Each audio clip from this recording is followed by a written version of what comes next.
दो बागात की कहानी, दौलत बमुकाबला शुक्रगुजारी नुलाई। जमाना कदीम में एक शहर के किनारे दो शख्स रहते थे। उनमें से एक बेहद मालदार था। अल्लाह ने इसे दो सरसब्ज़ व शादाब बागात अता किए थे, जिनमें खजूर के दरख्त, अंगूर की बेलें और मुख्तलिफ फलदार दरख्त मौजूद थे। उनके दरमियान नहरें बहती थीं, जमीन जरखेज थी और हर फसल शानदार पैदावार देती थी। इसकी दौलत और शान और शौकत को देखकर लोग रश्क करते थे। दूसरी जानिब दूसरा शख्स सादा जिंदगी गुजारने वाला, आजिज और अल्लाह का शुक्रगुजार बंदा था। इसके पास ज्यादा माल और दौलत नहीं थी, लेकिन इसका दिल मुतमईन था।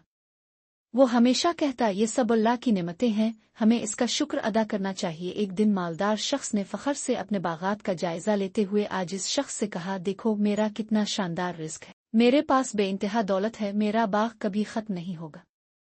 मुझे नहीं लगता कि क़यामत कभी आएगी, और अगर अभी गई तो वहां भी मुझे इससे बेहतर इनाम मिलेगा। ये सुनकर आजिज शख्स मुस्कुराया और नरमी से कहा, क्या तुम अल्लाह को भूल गए? क्या तुम नहीं जानते कि जो कुछ हमारे पास है वो सब इसी की अता है?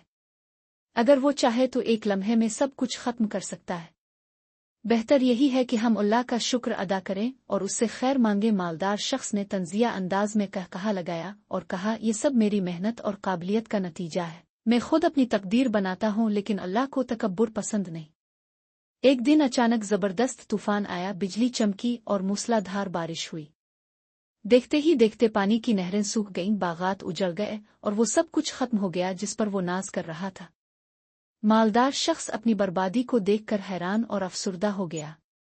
वो बेबसी के आलम में अपने हाथ मिलता हुआ कह रहा था, काश मैंने अल्लाह का शुक्र अदा किया होता, काश मैंने तकब्बुर न किया होता। दूसरी तरफ आजिज शख्स अल्लाह पर ईमान और तवक्कल के साथ खुश था। इसने कहा, ये दुनिया आर्जी है, असल दौलत वही है जो अल्लाह हमें आखिरत में अता करेगा। ये कहानी हमें ये सिखाती है कि दौलत और ताकत हमेशा बाकी नहीं रहती, लेकिन शुक्रगुजारी और आजिज़ी हमेशा अल्लाह की रहमत का बाइस बनती है। हमें चाहिए कि हम अपनी कामयाबियों पर फखर के बजाय अल्लाह का शुक्र अदा करें और ये ना भूलें कि हर नेमत इसी की अता है। अल्हम्दुलिल्लाह, शुक्रगुजारों के लिए ही अल्लाह की रहमत है। हम कौन सा रास्ता इख्तियार करेंगे?